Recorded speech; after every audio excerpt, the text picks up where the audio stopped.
All right, and thank you for joining me for Wednesday coding practice. Appreciate you guys' time.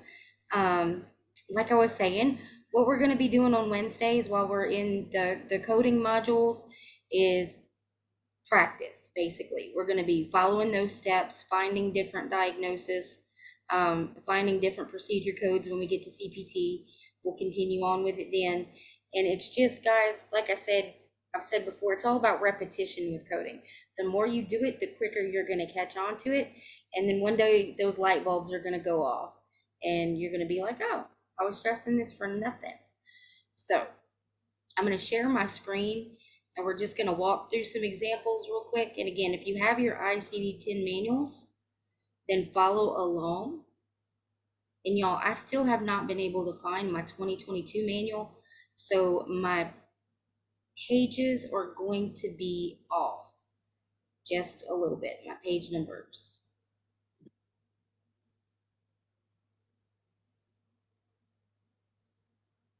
Okay.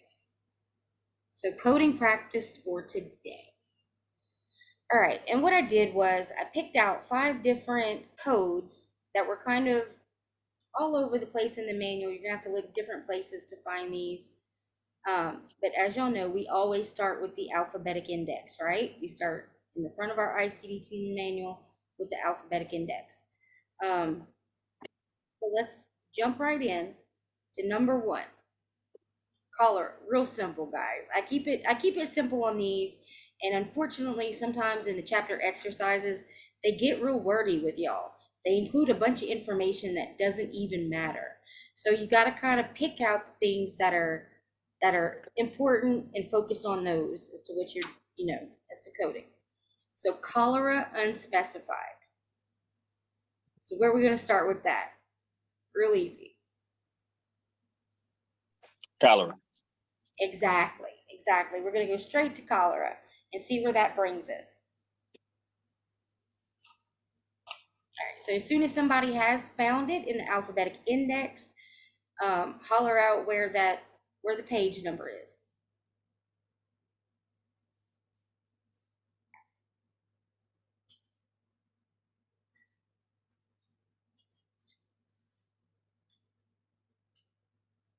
For my new students, your alphabetic index is the large gray section. While they're finding what page it's on, the large gray section in the front of this manual is your alphabetic index, okay? And y'all will be able to see that when you get your manuals in and y'all get to get in there and dig around and play a little bit. Okay. Anybody found it? Yes. Do you want the page or the code? Both. They can give me both. For the code, I got A00.9. Awesome. What was that page number? The code is on page 652 and cholera is, let's see, let me go back.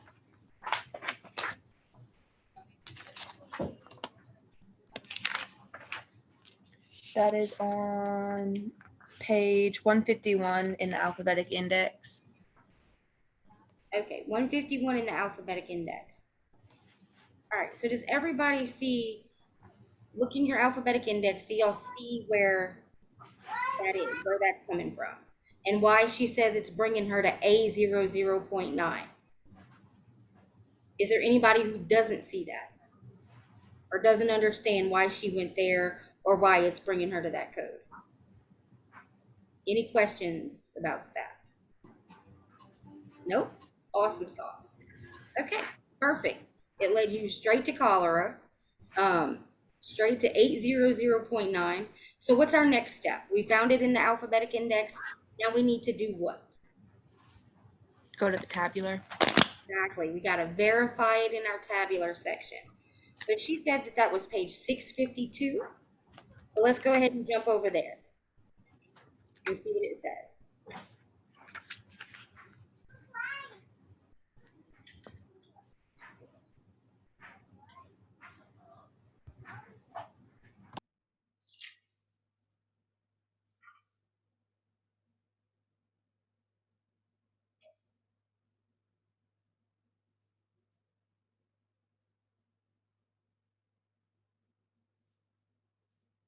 Everybody found it?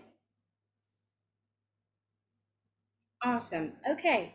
So what I'm seeing here is it's A00 is your section, right? A00.9 is the code that they're pointing to you to. Cholera, unspecified. It doesn't get much more straightforward than that. And if you look at it, guys, there's nothing around it. There's no red stop sign. There's no blue dots. There's no X. There's nothing added on to that that would clue you in to say that more needs to be added on to that code. You can take that code just like it is. A00.9 is your code. There's no other instructions for you to follow. It's just kind of point blank and simple, right? A lot of them are like that. Some of them aren't. We know that. Some of them get more complicated, but a lot of them are just like this simple. Find it in the alphabetic index. It takes you straight to the right code, but you always have to verify, right? Always. We do not stop at the alphabetic index. So perfect. So A00.9 is our code for number 1. All right. Does anybody not see how we got there? Other than my new students, I know y'all are kind of like, what? That's okay. You're going to be like, what? For a little while, for just a few weeks, until you get those manuals in and you get used to things. But for my students who have your manuals in front of you, that was pretty straightforward, yes? Let me hear some feedback. Absolutely. Awesome. Awesome. Easy enough. Yes. Perfect. Thank you. Yes, yes, yes. Excellent. All right, so let's move on to number 2. Cerebral infarction due to embolism of the left vertebral artery. Well, that sounds more complicated, doesn't it? So straight off, just out of curiosity, does anybody know what a cerebral infarction is? Like what the layman's term for a cerebral infarction is? Like you don't often hear, oh, so-and-so had a cerebral infarction. You hear so-and-so had a stroke. That's what a cerebral infarction is. It's a stroke. Blood clot in the brain that causes the brain to short out, basically. Lack of blood flow. So that's what a cerebral infarction is, just so y'all know, just to get used to some medical terms. So a cerebral infarction due to an embolism of the left vertebral artery. Where do y'all think we're going to start with this in our alphabetic index? Infarction. Infarction, exactly. Perfect. Thank you, Ryan. Good job. Great job. All right, we're going to start with the infarction, okay? And let's get there and see where it brings us.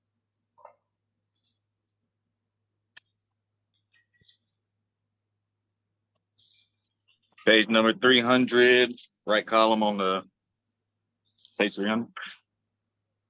Very good, very good.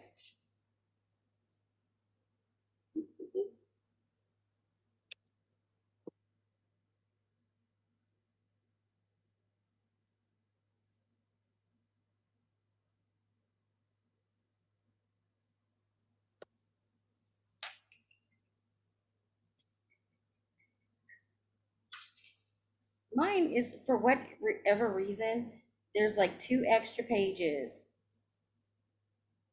in the 2023 manual. So I'm like 2 pages off from y'all every which way. All right, so for me and anybody else who has a 2023 manual, that's page 302.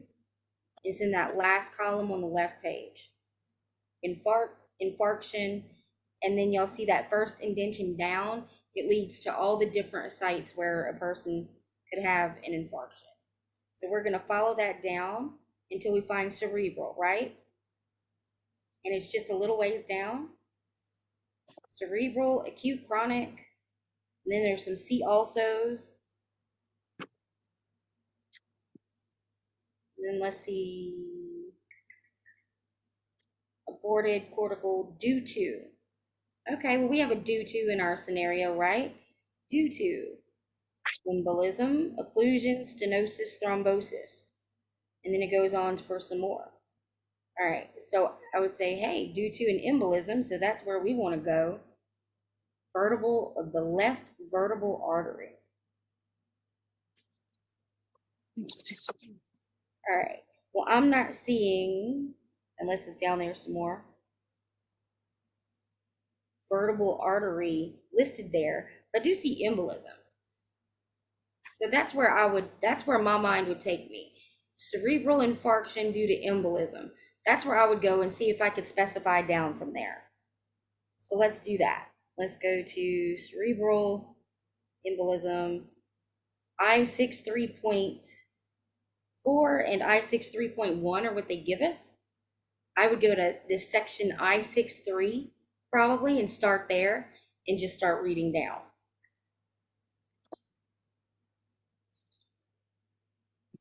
All right, well, I found it. And it is a little tricky because it sends you a little too far off in the book. Does it? I had to back up the page. For the 22 editions, it's on page 905 on Okay. the left column. And let me find it again. Cerebral infarction due to embolism of left vertebral artery. Code I63.112. That is correct. That is correct. I63.112. And it spells it out, right? It spells it out.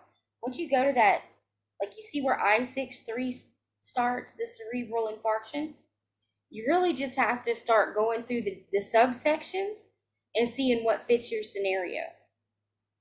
Because like I don't know enough about which arteries are which to be able to go directly to the code, right?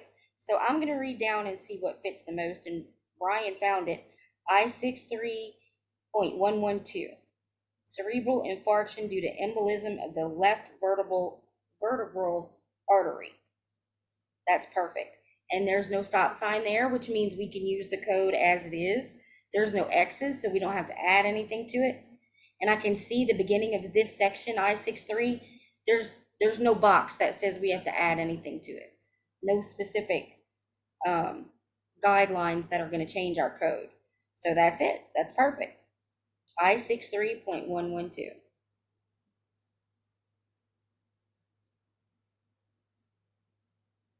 All right. So number 3 is going to be a little bit different.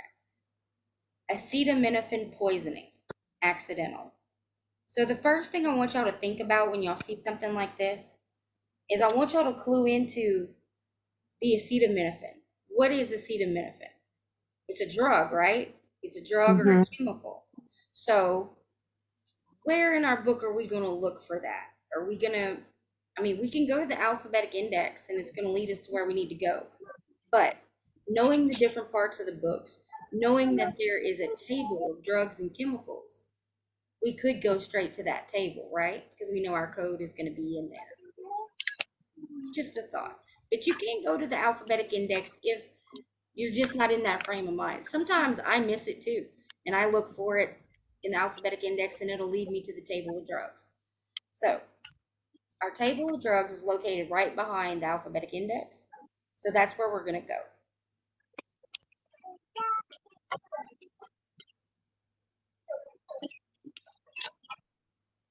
It's right behind the table of neoplasms, behind the alphabetic index.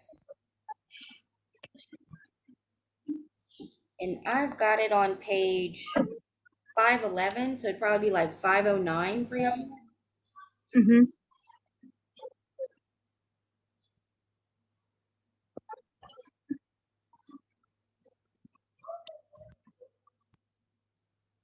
And all you do, guys, is alphabetize. You just go through the pages and go down the list until you find the drug that you're looking for. And it's all alphabetized. So we're looking for acetaminophen. And that's actually going to be on the first page in the first column. Incidental to be T39.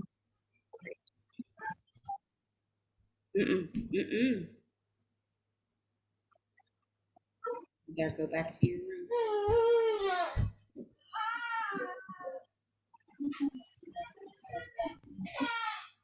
Mm. Mm.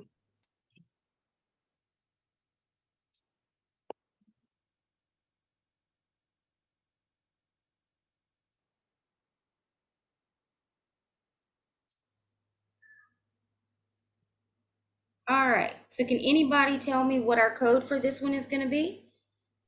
Accidental One, acetaminophen poisoning. Markets and getting the money out of it, making payments by the road.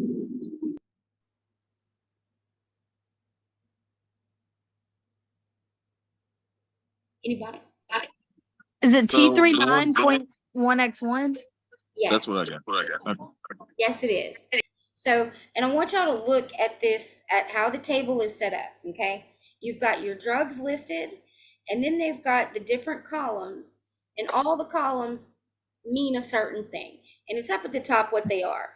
Poisoning accidental, poisoning intentional, poisoning by assault, okay? Intentional self-harm, that's gonna be like suicide if they overdose intentionally on something. Poisoning assault, that's going to be somebody else poisoned them with said drug. Poisoning undetermined, that's what they use if they don't know how it happened yet. If the person came in unconscious and wasn't able to tell them what happened, they would use an undetermined code, okay? And then adverse effect, that is to use if the person is coming in and they're having like an allergic reaction to a drug or something like that. And then underdosing. If a patient is supposed to be on a certain drug and they don't take it as directed, and some different drugs and chemicals, they can test in your blood and see what level they're at and find out if you've been using the correct dosage or if you've been abusing the drug or underdosing yourself. And that would be, if you were underdosing, you would use the green column, okay? So if it was like an accidental overdose, Mm-hmm. like if somebody, would that be considered unintentional poisoning? Yes. Yeah. That would be accidental, unintentional. Yeah. It's only, like I said, the first column is the unintentional. The second column is intentional, basically for suicide purposes. And the third one is if somebody does it to you as an assault, somebody poisons you. All right. So, but for drugs and chemicals, especially stuff like acetaminophen or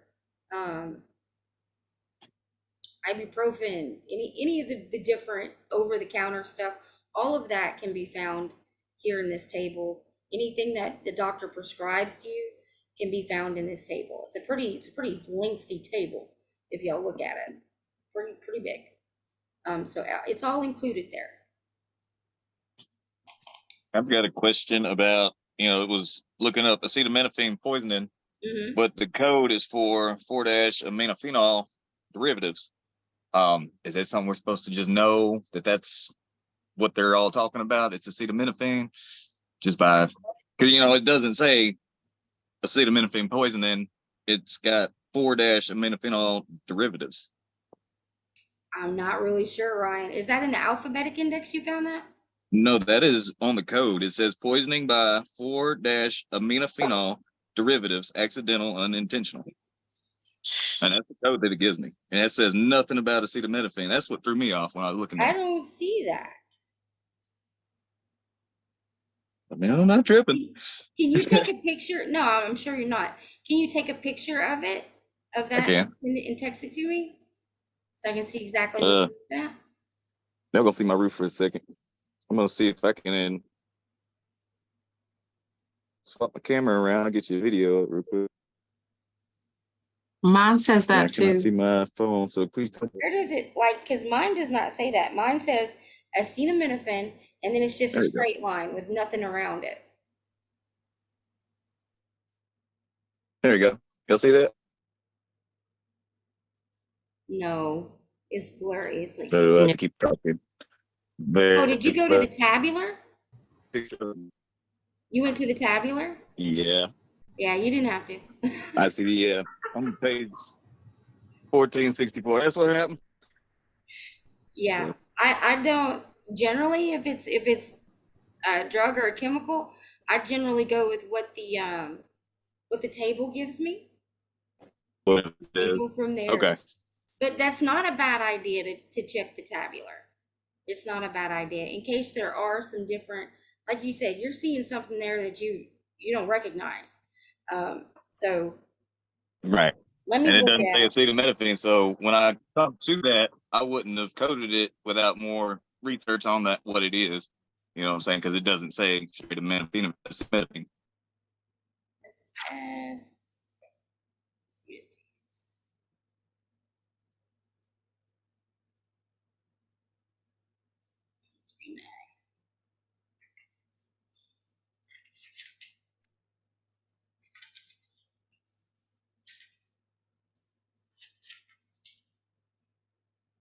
Three nine.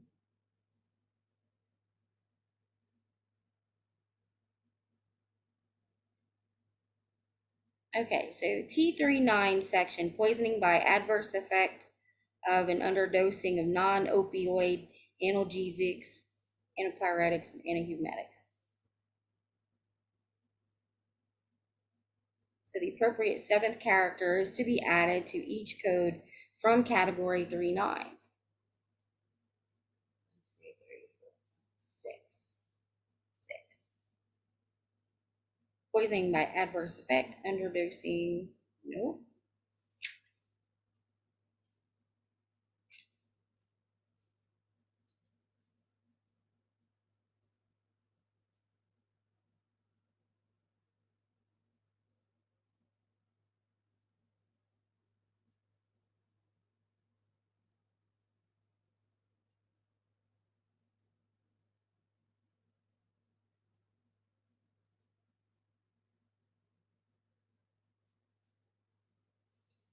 Okay, I would not know what 4-aminophenol is either. I would not, but that's why they use the name acetaminophen in the, because no, I mean, who does other than the pharmacist know the technical scientific name for some of this stuff? So that's why they have the table of drugs. It's got the more common names in there to help us out, All essentially. right. So that's as far as we really need to look for as far as anything drug related. Okay. Now, I will say this. It looks at the beginning of the T39 section, it does say that the appropriate seventh character is to be added to each code from category 3.9, T39. So looking at what we have, T39 1X1 tells me that's only the 6 characters, right? And it gives us our little box, the ADS for initial, subsequent, and sequela.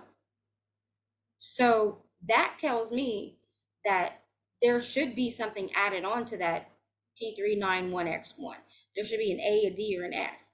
And more than likely that it would get kicked back to us if we filed it just as is. It would probably come back. They'd want to know which encounter this was for this patient. Okay. But we don't code what we don't know, right? We're not going to guess which it is and possibly have somebody's medical record wrong. So in an instance like this, what I would do is I would go back. Generally, what I would have done is I would have filed it like it was. It would have came back to me that it was incorrect. And I would have had to go back to the doctor and ask them for more information, or the patient even. Hey, was this the first time you accidentally, overdosed on acetaminophen, or has this happened to you before? And then I would have added an A, refiled it, and it would have gone through. So, but most of the time we don't know that until we file the claim. I would have probably gone with whatever was on the super bill. I probably wouldn't have had to look in the book at all. I would have gone with what's on the super bill. And a lot of things like that are not included on the super bill, which encounter it is and things like that. So that's up to us to come up with after the fact, I think, most of the time. So good catch, Mariah. Good catch. All right, so number 4, neoplasm on the appendix, benign. All right, so huge keyword on this one, guys, is neoplasm. What is a neoplasm? Does anybody know what a neoplasm is? It's a tumor, basically. It's a tumor or a mass. Whether it be cancerous, non-cancerous, whatever. They're all considered neoplasms. They're all considered masses, tumors. And we have a table of neoplasms, right? Right in front of the table of drugs and chemicals. So that is a big indicator. Neoplasm, I'm gonna go straight to that table and see what it tells me, right?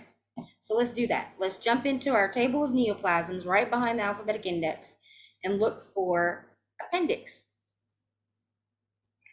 Because the table of neoplasms is broken down into site, body part. Where's the tumor at? Where's it located? Is the first thing we need to think about, okay? A through Z body parts. So appendix is going to be right at the beginning of the list. Page 480. 42, exactly, 42. Very good. So that'd be 484 for me.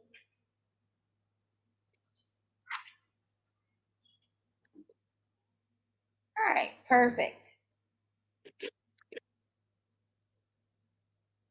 So for me, it's right up at the top, appendix. It doesn't end it down any, it's just there, appendix. So we're gonna look at our table, our columns, and see which code is gonna fit what we are working with. And we are working with a benign neoplasm, a benign tumor, okay? So let's see, the first column is malignant primary. That's not us. Malignant secondary, also not us. In situ, also not us. Benign. Fourth column, the orange one. Benign. D1 2.1. D1 2.1. All right, so for tumors, because they come in different shapes and sizes, sometimes they want you to specify the shape and the size. So with a tumor, you do want to go into your tabular and check it out. Usually there's not much, especially with benign, that they want you to add on or need you to add on, but you just want to check to make sure.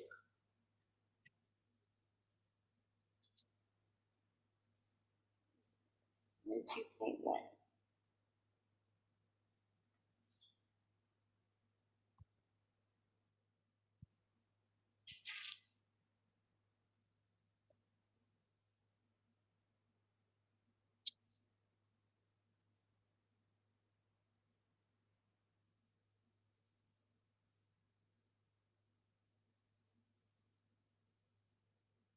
All right, so page 723, I think, for you guys,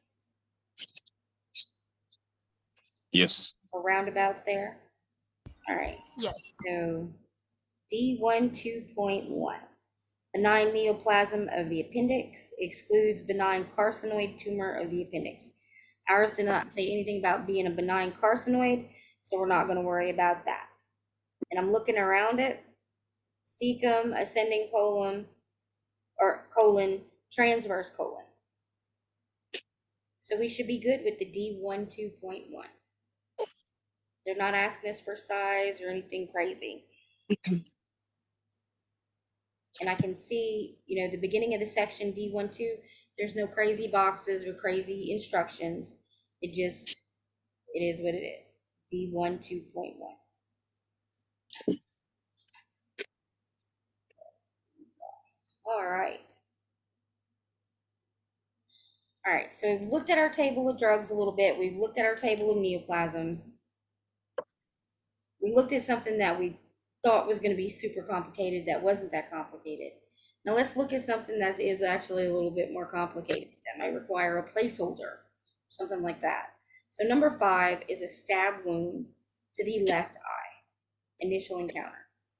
All right, so if you guys go to work for a trauma surgeon or in the ER or something like that, when you hear stab wound, you're going to start to relate that to what kind of wound that is. And a stab wound is a penetrating wound, okay? A That's what they consider that, a penetrating wound is a stab. So if you look up stab, it may also say C assault, C penetration, or something like that. Or you can go straight to penetrating wound, something to that effect. Like I said, always say, there are multiple ways to get to the right code. Sometimes you can start at several different words and all get to the right place.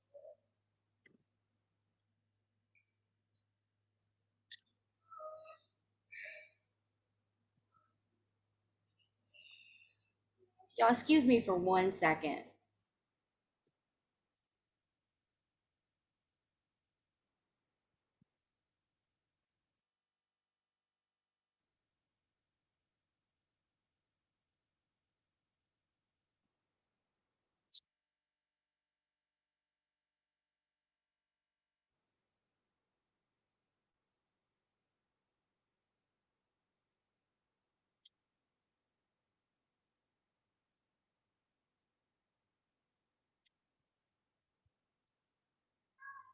Sorry about that, guys. Now she's mad. But this is our last one. All right. So stab wound to the left eye. What are y'all coming up with as far as alphabetic index? Send me to puncture. And under puncture, I found eye. Okay. Eyeball, actually, more specifically. And it sent me to S 5.6 because, what was it? Eyeball with a foreign body. Would that be accurate considering it's a stab wound? Do we know if there's a foreign body? Right. Honestly, it doesn't say it, so I would say no. Exactly. We don't know. We don't know whether there is one or not. So let's look around that code. Let's go where it sent you. S05.6, you said? 5.5 is the base code, and then 5.5 is with external or foreign body. So if we don't know that it's with the foreign body, would we just go to face? Let's read around it and see what it says. It'll probably tell us what to do. If we look at the look at what's around us and what's around it and some of the instructions. So let's take a look.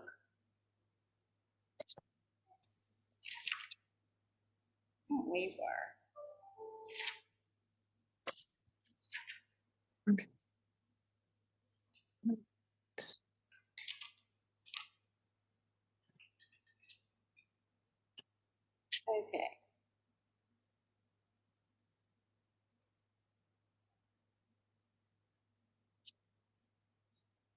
All right, so SO5.6 is where it sent you penetrating wound without a foreign body of eyeball. Okay. So let's look around that a little bit and see what we find.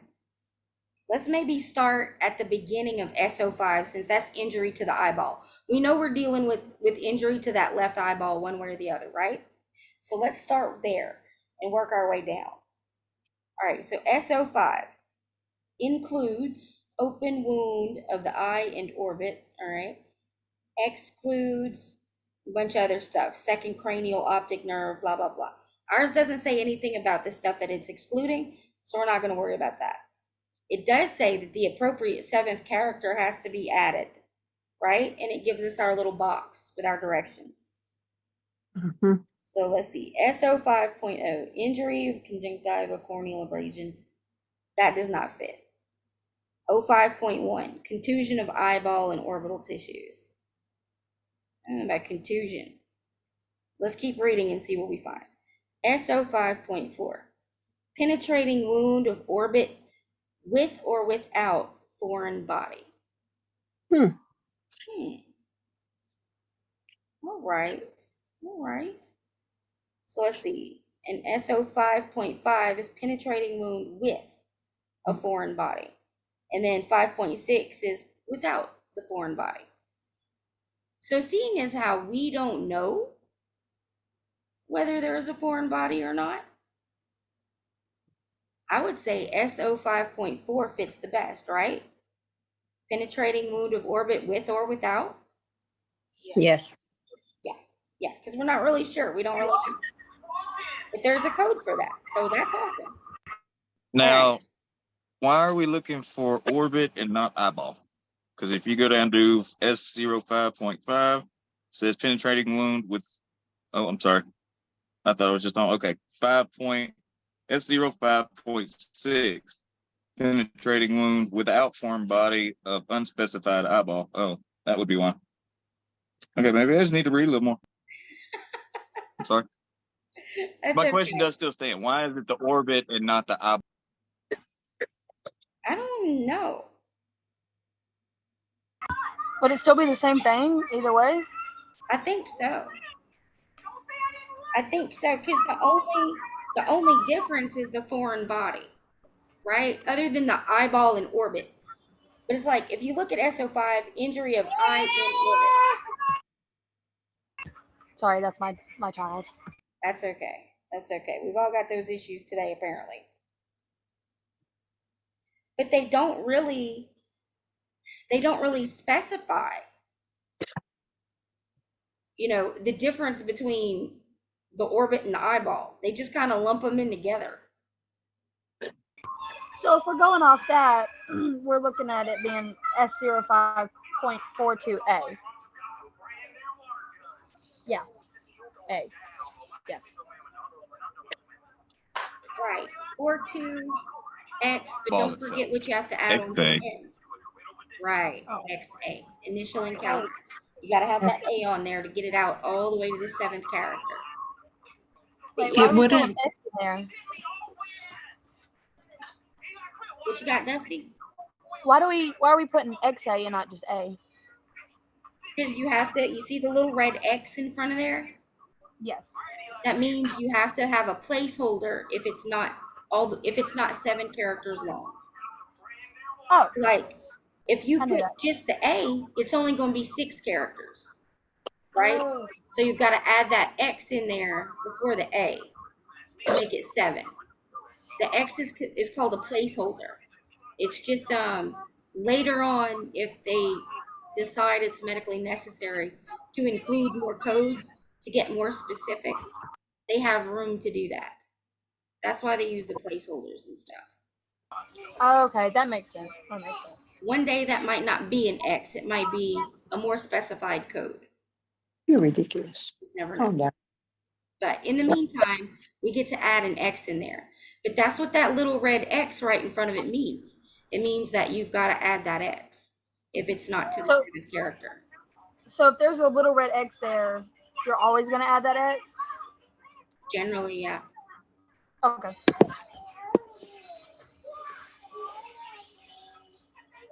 Yeah. I got you.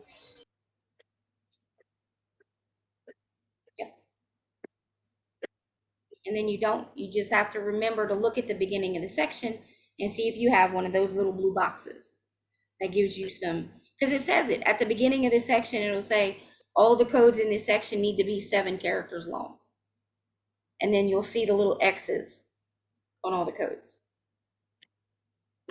and the little stop signs. That's what those stop signs means. It means do not use this code just like it is. You can't use it by itself. Whenever you see that stop sign, it either has to be specified down some more or something added to it for it to be usable and complete. If that makes sense. So any other questions as to how we got there? But yeah, Ryan, I don't see where they're differentiating between the eyeball and the orbit. The only thing I see differentiation with is the with or without the foreign body. They're kind of lumping them in together. Right. I saw that. I noticed that. Right. I got you. Right. But also, I want to say there's some correlation, like eyeball, the scientific name is ocular orbit, something like that. I think it ties in like that together, and that's why they can lump it, maybe. But that's a great question. I guess that's why people with experience get paid more. They know these kind of tips and tricks because they found them. Yeah, and like I said, guys, a lot of it really depends on what specialty y'all end up working for, what kind of office y'all go into. Let's see. Has anybody not written these down, like the answers, and you want to like go back and look at them? Because I made a page with just the answers on it. if anybody wanted to copy those down and go over them later, see how we found that, whatever the case may be. So I'll let those just sit there for a minute so y'all can do what you want with it. But like I was saying, it's gonna depend on what specialty y'all go to work for and see a lot of. You'll get used to those tips and tricks. There will be somebody there, or either you may learn it on the job, that's gonna clue you into some of this stuff, okay? And like I said, a lot of, like if you go to work for an eye doctor, they're gonna have a super bill. They're gonna have all the codes that they use the most right there on the super bill. And most of the time you get a little nice little checked off piece of paper and you just enter it in and do your thing. What we do in class is a lot harder than what you're gonna be doing on the job. It's a lot harder, but you'll be well prepared. And that's the whole point, is you wanna go into it confident, knowing that if something stupid does come across on a super bill, you know, and it gets kicked back to you, you know what to do to fix it. You know how to go in the manual and say, well, why did this get kicked back? Let me look in the manual and see if maybe something was left off, like a placeholder or an encounter digit or something, you know? So that's the whole kind of point of it. But so is it starting to come a little bit more together for y'all? Yes. Yeah, it's getting there, right? It's getting there. You're I getting, think going through it together is a big help. yes, it does. It's a huge help, huge help. A lot of my students that are little coding workshops are the way they catch on to it. I would love to say that the book does a really awesome job explaining it, and it does. It gives you great examples, but I find it a lot more helpful hands-on going through it together. To me, I feel like y'all get the most benefit out of that, which is why we do this, why we do the coding workshops, for exactly this reason. So does anybody have any questions or concerns before we wrap it up for today about anything that we went over? Caitlin says she has a question. I've got a question after that. It's kind of off topic. So anybody else with anything about this topic, feel free to go ahead. What you got, Caitlin? She's gonna put it in the chat. Let me open up the chat.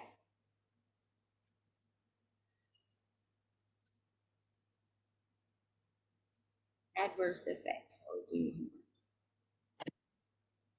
Is it the same code every time?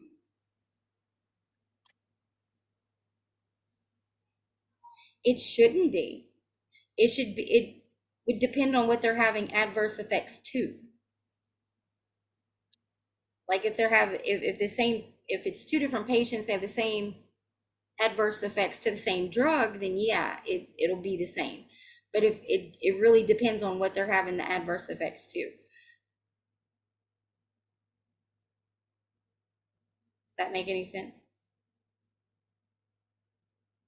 Gotcha. Okay, cool. No problem. All right, Ryan, what you got? Okay. Now, me and my neighbor, as you may know, she's also in this class, different teacher. Right. We were having a conversation yesterday, and we just it started with a joke, and it kind of led up to what we think is a valid question. We kind of would like to know the answer to it. Sure. And this may be a trigger warning for some people. I'm trying to say this with as much sensitivity and absolutely no disrespect toward anybody and their beliefs in this conversation. I just want a genuine answer so I can, for my own clarity, understand where we do with this. If you have somebody who is trans, and I mean full-blown trans, had the operation, had the treatment, the estrogen treatments, but look, just assume it was a man that transferred to a woman, or transitioned to a woman. Mhm. He's had, the surgeries to look like a woman. He's had the estrogen treatments to be as, what I'm saying. When it comes to identifying them gender-wise, what do you put on the health record? Depends on the state. It depends on the state, and what's crazy Is about there it is that it's rapidly changing right now because of everything that's going on politically, right? So the last time I worked on transgender stuff was last year. I actually worked for a transgender doctor who, Hmm. because of the laws in certain states, there were people traveling from all over the country to see her. She identifies as a woman, see her to get treatment. The problem she was having was that, and here's where this comes in. Here's where this is, it's a big issue right now, a huge issue right now, because the insurance, a lot of the people that were trying to get transitioned, when they started their insurance policies, they were male or female, right? Well, at some point in their transition, they started using the different pronoun. Well, then the forms that they're filling out at the doctor's office and their claims are not matching what's on file with their insurance company. But they're getting offended that they have to still use that same pronoun because they're now transitioned. So they don't want to use the same pronoun. They want to use their new one. But the insurance company is not recognizing them that as the same person. Exactly, because wouldn't that technically be?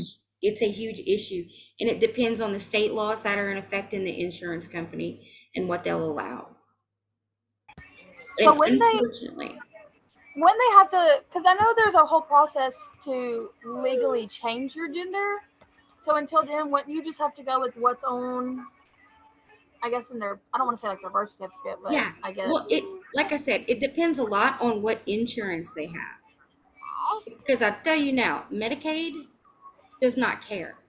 They don't care about how offended you are by having to use your original pronoun. They don't care. And the bad thing is that gender affirming care is not, it is, most insurance companies still do not see it as medically necessary. They see it as completely elective and they won't pay for it anyway. Most transgender patients are paying cash. They're not even filing insurance because it gets denied 9 times out of 10. So until there's most of laws us, on the books that make it more of a medical necessity, that make it more, I don't know what the word I'm looking for is. It's a sucky situation and a confusing one, honestly, for everybody. For everybody. So just for general rule of thumb, and well, I mean, I guess where would we go to find these state laws? I mean, I'm a little ignorant on that fact. You would start out probably at cms.gov, start out at the national level. Okay. It should break down from there.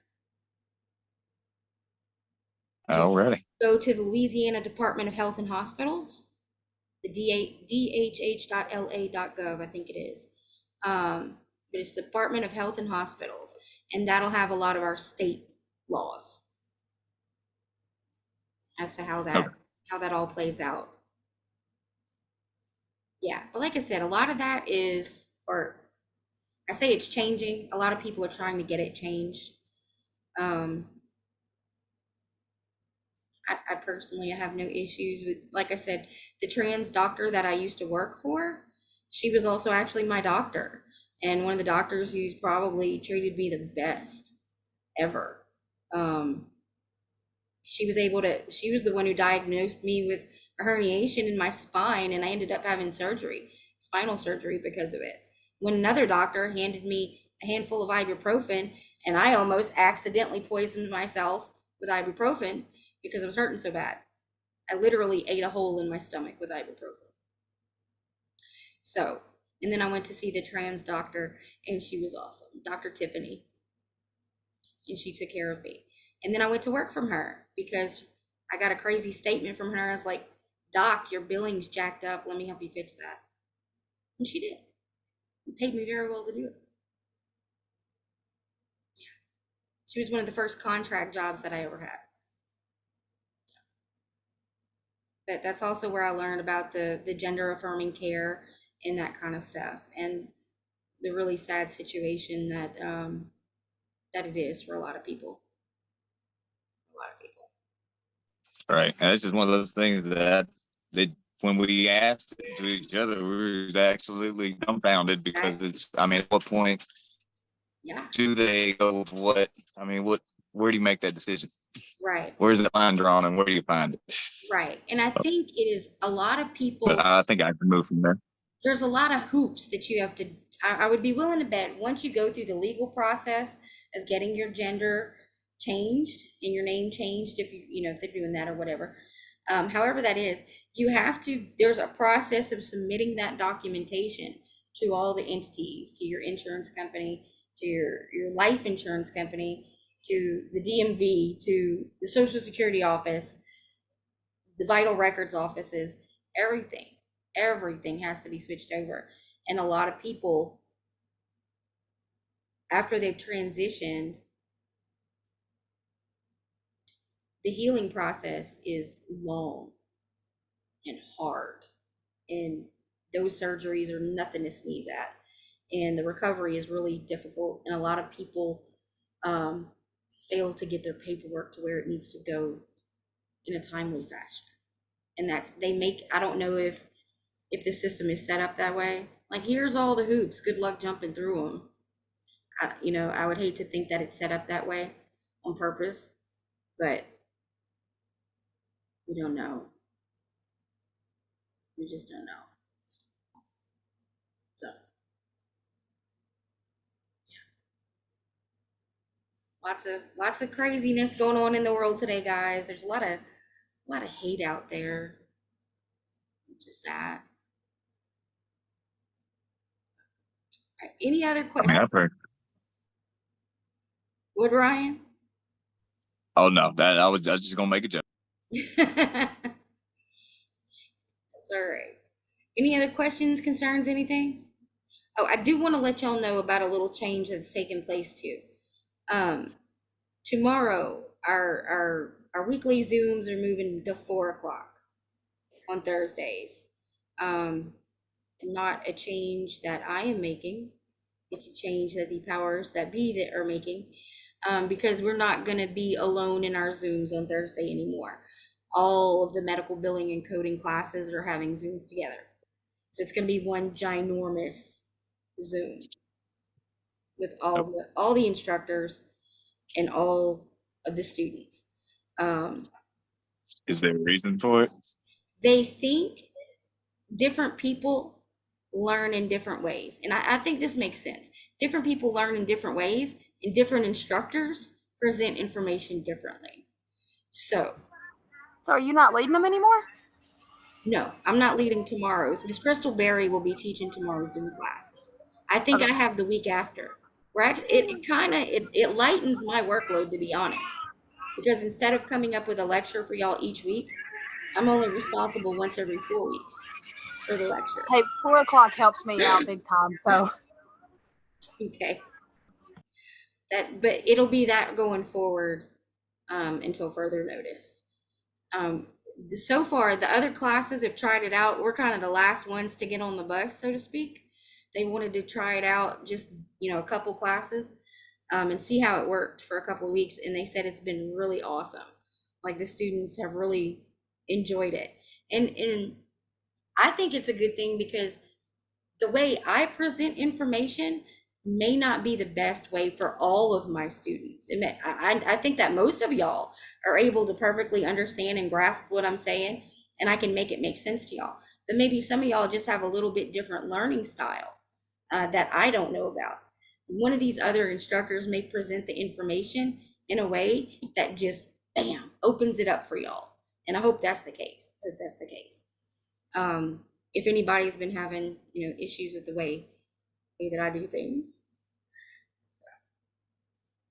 But I think it'll be a good thing. And you'll get to kind of see the other students, see what they're about and they're doing. And it's really good. We wish there was a way that we could get y'all to socialize, because these connections, y'all, most of the jobs in medical billing and coding, they're through somebody somebody you used to work with, somebody you used to work for, a doctor you used to go to, a clinic you used to go to, your mama's doctor.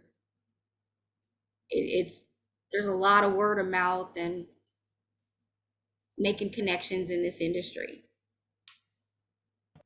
We should all just start a Facebook It can group. take you far. It can take you far.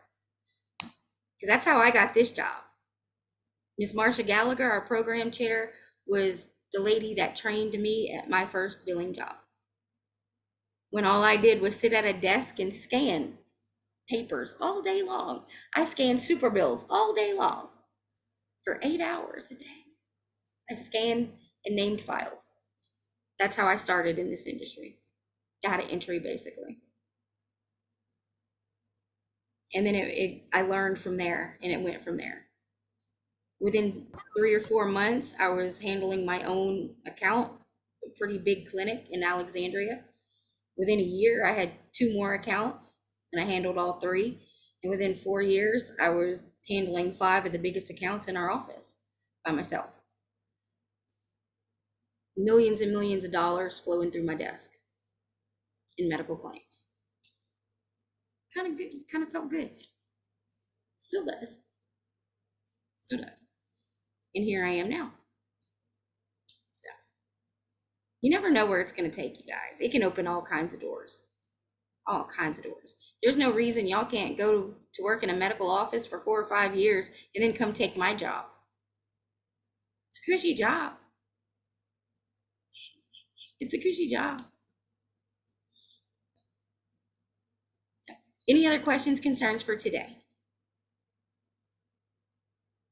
Yes, I need No, to figure out how to upload my stuff into the system. Okay, Latrice, we can, if you'll stay on Okay, after everybody else gets off, we'll walk through that. okay. All right, anybody, y'all, let me write down who was here right quick. I know some of them have already left, but Ryan, Hannah, y'all know I like to keep track. Nicole, Trace, Alicia, Michelle, Miss Jasmine, and Dusty. I know Tia was here earlier too. All right, awesome. All right, guys, thank y'all so much for your time today. I really, really appreciate it. And I will see y'all at 4 o'clock tomorrow.